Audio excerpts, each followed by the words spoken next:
Forte Kozalayanan, chers internautes, bienvenue dans Tindika Télévision avec lui-même Molobelia Mokonzi Mboka Molobelia Mfumwa Ditunga Mwana Ntsuka ya Mama Marte Kasalu tuza kosolola na Bibish Mwika Bibish elungi ya Fachi mwana mwasi oyo elungi ya Fachi omoni Fachi omoni Bibish Mwika omoni Mwika Nson omoni Beton. Émission ya lelo tokosola makambo ebele parce que weekend oyo tondi na information bokondi matin na on a mona weekend ya boyeti et pourtant ba samedi ba dimanche les ba jour ba pema comme na bisi bino ba rencontre politique et donc ça la mati ba dimanche parce qu'on n'a plus le temps à perdre. Le pays doit avancer, nous aussi, chers internautes. Boyoka qui déjà na weekend le 31 décembre, Mokonzi Mboka azwaki mikano ya kobimisa baye banso basali plus de 20 ans na prison. Mokonzi Mboka bimisi Edi Kapende en particulier te, eza copte te, eza vengeance te. Na mikili nyonso mokolo ya suka ya mbula Mokonzi Mboka pesaka ba mesure de grâce. Nde babo ba bénéficier na yango ba oyo basamba malonga te. Bazalaka ba innocent ou ba oumeli plus de 20 ans ba se comporter peu bien pour boyebike ezalaka pe école na kati ya ba centre on a pénitencier. Cher internaute boyebike ba prisonnier oyo bakotaka bango o ba se comportaka bien bazaka docile gentil tout ça bazwaka ba prime bakotaka bango badibila mo mvula makambo ebele na ba prison. Donc Mokonzi Mboka moni que 20 ans déjà ikoki ba oyo ba umeli 20 ans ba dossier mobulu ba innocent ba kata ba dossier bien te Mokonzi Mboka bi bazonga na bandaku me bazongela te ndenge Jésus Christ abikisaki moto alobi masumu na yo nalimbisi ya kende kasi kozongela Ndena yango grâce wana Mokonzi Mboka Mfumwa Ditunga Beton, le petit frère de Jésus-Christ, a pesé na ba prisonnier Edi Kapende pe na équipe na ye ba bénéficier na yango. Mais boyoka quintessence, cher internaute, il y a libération. Vous savez Kapende azaka tangé, cher internaute. Mais toyoka kapeke Kabila, Joseph, azalaka mwana ya Mouzé, c'est-à-dire azape Kadange. Mais bota la procès ndenge le kaka. Donc mo boulou kota bima makambo soki ndenge ni nzimwaka batu bake prison condamné à mort. Les Katangais n'étaient pas contents de ça. Bamona ki ezalaki biloko à vitesse. Batu ba condamné bango likolo Kapende akotaki prison na équipe mais batu ba lobaka ba sepelaki na procès wana te ba Katange ba lobaka ba sepelaki na procès wana te. Cher internaute, voilà lelo yo Edi Kapende azobima parce qu'il faut qu'il y ait des dossiers comment dirais-je na kati administration, voilà. Donc des dossiers administratifs pour chaque prisonnier. Alors on a avocat là, on a avocat là, bien avocat. Alors bango lokola bazui grâce wana, ne ba ko code ça ba document pour balobake c'est vrai ba signer abima. Donc faut administration ce que ça la musana. Mo konza sali par na ye et tikali ko ministère ya justice ba approuver monsieur Fulano bima pour da wenzete. Kembala moko banani bata 20 ans. Allez Mokonzi Mboka lobi bobi male. Laki mvuka sortez. Bongoti. Donc faut pas examiner cas par cas, prisonnier par prisonnier. Mais na yo rappelle ma solo, ils a rappelé gender kuna. Ba ma solo musu beta ba te belé bazala na liste te ba ko bénéficier ko na minito copé zo yinda. Na tangi mutute. Mais ils ont la capé cop. Qui n'a qu'à wana dans les non concernés. Excusez-moi, les non concernés bako profiter pe la grâce wana bim sum même okonzi a lobby kozongela te etali yo soki bandeko na ba profiter bake masolo kuna ba magistrat ba konzi a prison ba kotisi bien na kata liste ya mesure de grâce wana na lobby te que ça vraiment bon mais soki ozi occasion wana nous sommes en Afrique nous sommes des Congolais toyebi comment il est kaka soki ozwi grâce wana bima kozongela te etali yeba ke mesure de grâce mususu lelo te batu babengi balobi mais pourquoi excusez-moi pourquoi Kamere a bénéficié de la grâce wana te bon Kamere a déjà condamné 20 ans en principe faut donc à ça au moins d'atteindre 18 ans hein? Ou carrément 20 ans nde a bénéficié de la grâce voilà pendant 20 ans des fois monsieur Zali à cela qui appelle le col a pas cela qui appelle moi a bénéficié de la grâce wana exact na appel wana to kozela sikoyo soki a 100 000 lisusu après appel azongi condamné ou bien réduire peine qui vivra monera. Voilà, chers internautes, pour le dossier Edi Kapent, à quoi m'appelle de l'eau, nous sommes le 4 janvier aujourd'hui, ils ont férié, ils ont une fête, bien date moko férié liée na bitumba ya indépendance. Deuxième indépendance au Fachato Bunda, pour tous on a beaucoup de Rwandais, bateau bayaki na Afdel. Donc première indépendance c'était la Bako. A Bako a Bundaki, na ba Mindele. Tant ba Bako bo excusez-moi, na tribaliste c'était na beta ka tolo ba c'est nous à Bako. Biso bantandu. Biso bakoko na biso ne banzeza landu wana bomonaka. Koko na ngana epsa kabino asali makambo ebele banzembo ya lokumu. Oto benga debout congolais. Mais la congolaise na la zairoise nde koko nanga père Boka Zimpasi bakunda ye na kimwenza donc ba abel loya muto akimisaka kasavu ba pesi kasavu bilamba ya basango akebome na kimwenza tango ba belge ba oli kusaka kasavu donc ba pata ebele kutu mingi ba yebi bango te donc nde lelo ozomona meeting rataki ya Abako mundira iko changer date mais batu basi ba yaki meeting batu ba fâché ba bimisi trouble mais ça n'a rien à voir na match ya Mikado na Vita pour match beta maka après-midi mais makambo sala maka avant-midi neto lu ba héros eboué et c'est yinda ki déjà match beta maka après-midi baluka ki ba bimisa lokola Abako faible que bango ba ki capable te ya kosala soulèvement populaire nde a grâce ya match wana oyo soki Vita polaki nde ba ko kuta événement ya Abako et s'amplifier et tomboli masolo baba le nyonso boye bien beta maka partir ba 15h 16h mais meeting ezaki na avant-midi on est dans les réalités discours ya frère Martin cher internaute tata oyo frère Martin zangi kindokité. Frère Martin a dénoncé à l'objet, moi je ne combats pas Félix, Félix c'est mon frère, mais je combats son allié, c'est-à-dire Kabila. Ah bon? Donc frère Martin combattait Kabila. Mais aujourd'hui, il y a eu rupture, il y a eu divorce entre Fachi Beton et Kabila Joseph. Et ça m'a séquité. Et c'est une réalité. Maintenant frère Martin, Abenaki Fachi, marionnette, patin, machin et tout. Mais les patins, allons patin, marionnette a eu ma décision. Oh, ils ont facilité. Non, le bagité que Barcelone soit dans Kengela la Fachi, basa ba kabiliste.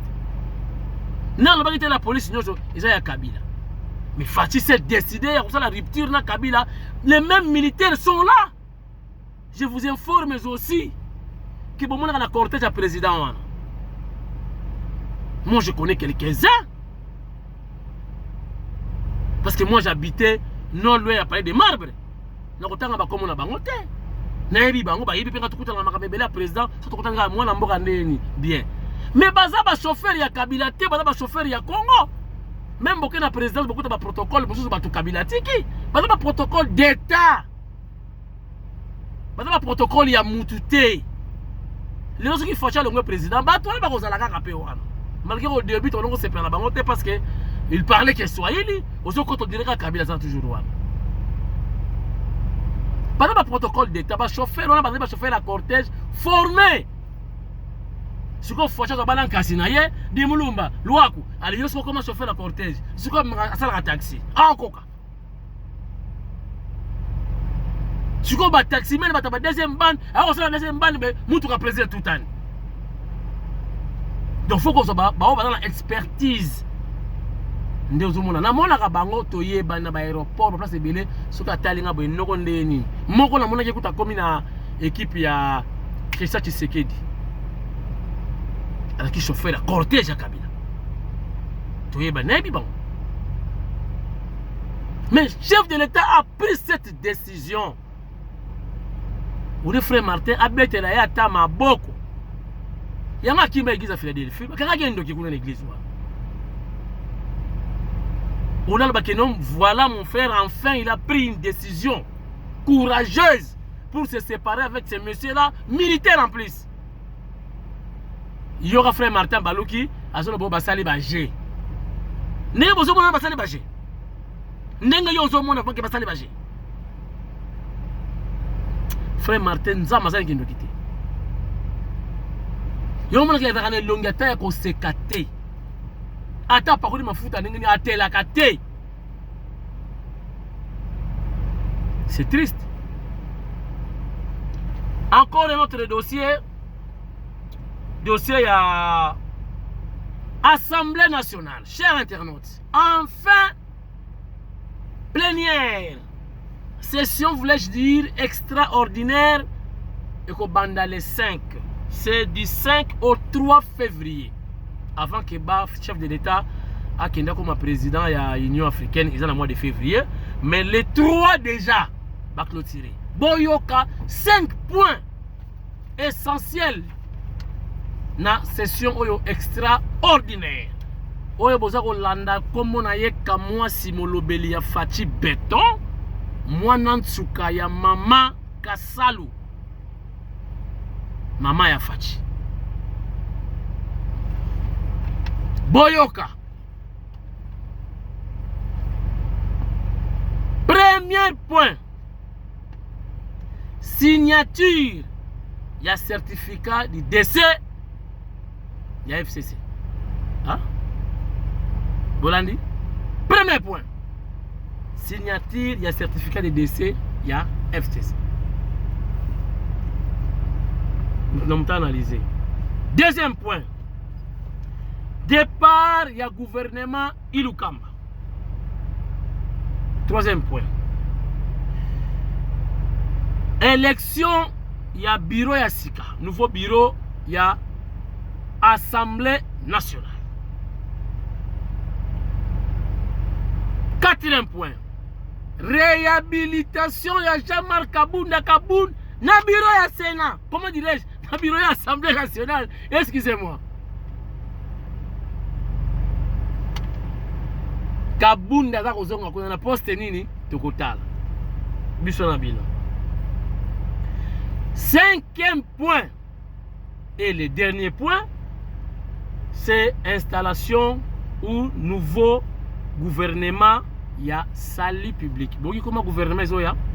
Gouvernement, il y a salut public. 5 points retenus na Katia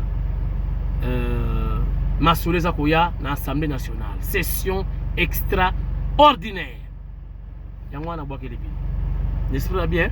Na respect, na boire les billes, c'est-à-dire une information, pas pour vous minimiser, parce que sans bino, syndicat gozalate, sans bino, na okonda, na odaye, to boza la kaka, na na besoin. Na bino ba to linga ngate, na bino to finga nga.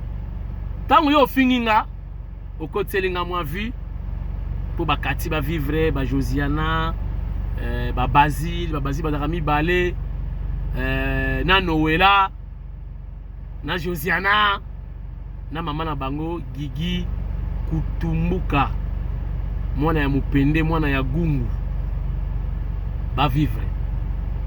Merci beaucoup. Chers internautes, na ko rappeler bino lisusu likambo to kosuki saka yango te. Oya ko critiquer na yes, ce n'est pas un problème, mais na ko yebisa bino na Congo babudisaka ba homme fort. Soko za faible na yebisi yo oza ko lokwa mutu liboma. Tu peux faire 10 000 tours.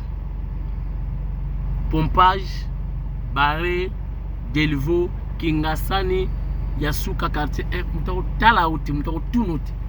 Kwa hivi kioza inutile. Yango zo mona babundi saka ba guerrier, ni babundi saka bundi. Na pays du peuple. Ndiki batako bundi sa Paulin Lukusa, Moudiaï, les DG Yamiba. Pourquoi?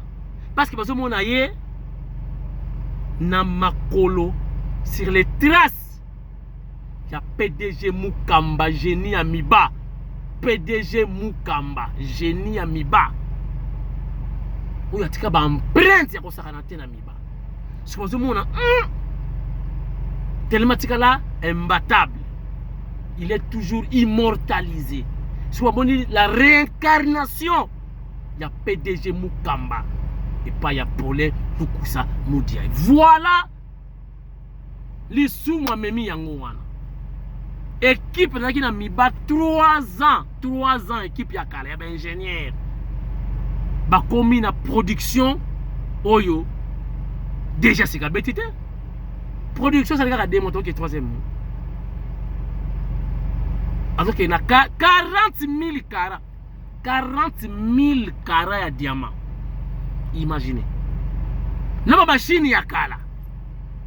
Awa sikwa loto ba machine ya sika. Ezoya. Na donc enemiba. Beaucoup mona ba image ya matos. Ba ça la laverie ya sika.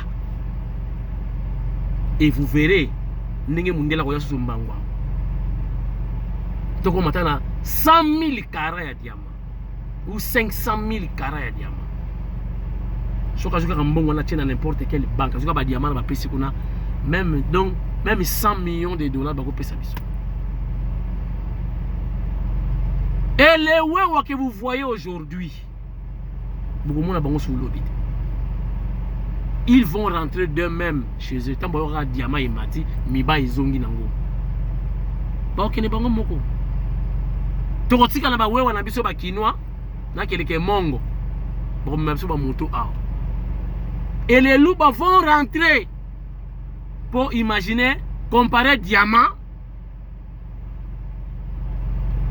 na moto.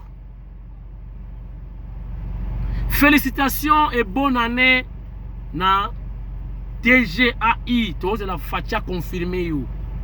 Lukusa Paulin Moudiaï.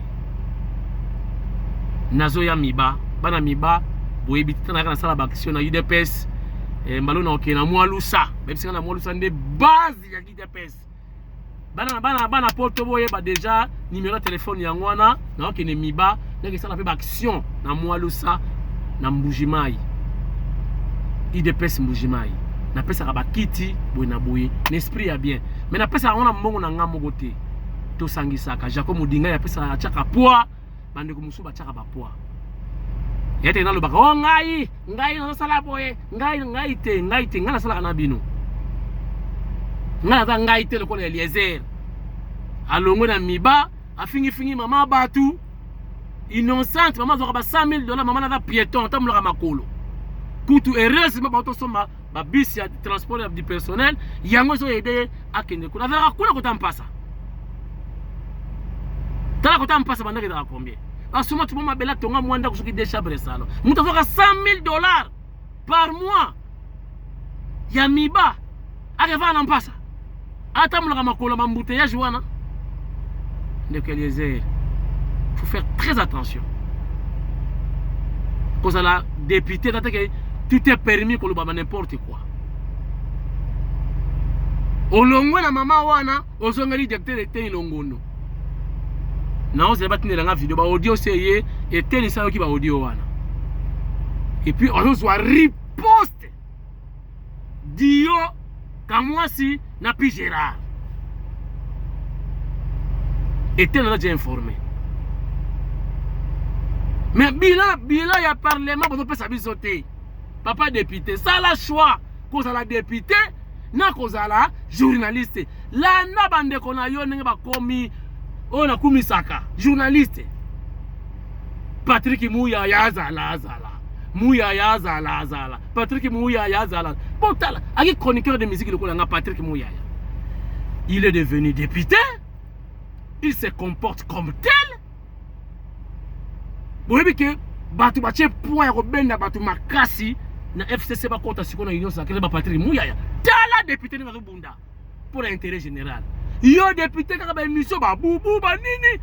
Ah mais c'est quoi ça? Kakangai, nasala ki don, kakangai papa fanda na yo. Soki facha bongisi mboka oyo ba don wana ko ba ministère mtikono sala. Kumi sarati. Réplique musclé za koya. Donc voilà, chers internautes, tout comme on a besoin de souka ya émission, je crois, nous sur la série ici ma message. Voilà, Amidaskin, Balobi Amidaskin a kenegi na culte d'action de grâce et pas ya chef de l'État. Peut-être un jour avant. C'était le même jour. Action de nani, comment dirais-je? Grâce présidentielle, ma pona kapen, quelqu'un qui plaidé ba code sa mobile na liste, ya ba osala bim sum na makala ngunza. Mais n'expliquer bino déjà ouais difficile parce que n'expliquer la ligne qu'on s'est répété.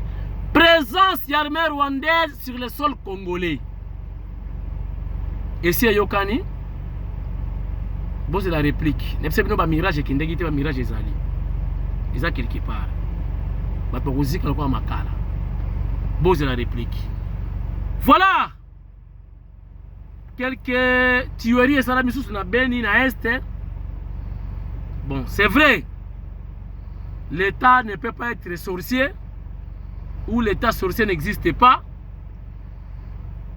Faut collaboration ezala mais vraiment mokonzamba ka baka base ba côté Est. Ba père na biso ya kanko koloba ke non na Est ba ki nous vendre sakuna. To compatir na bande ko nyonso ba kufeli batu na Est wana.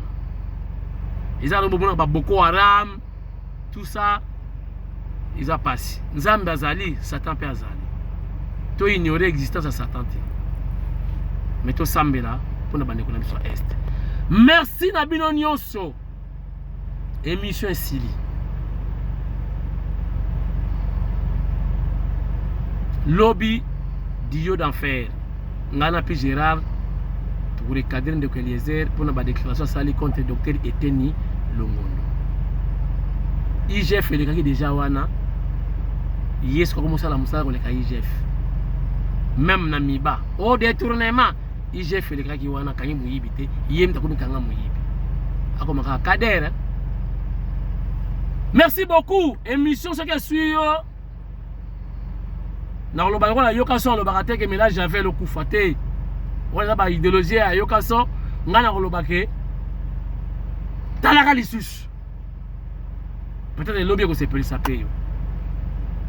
Mais tout ça la rango pour l'intérêt général. Merci et à la prochaine occasion sauf imprévu demain.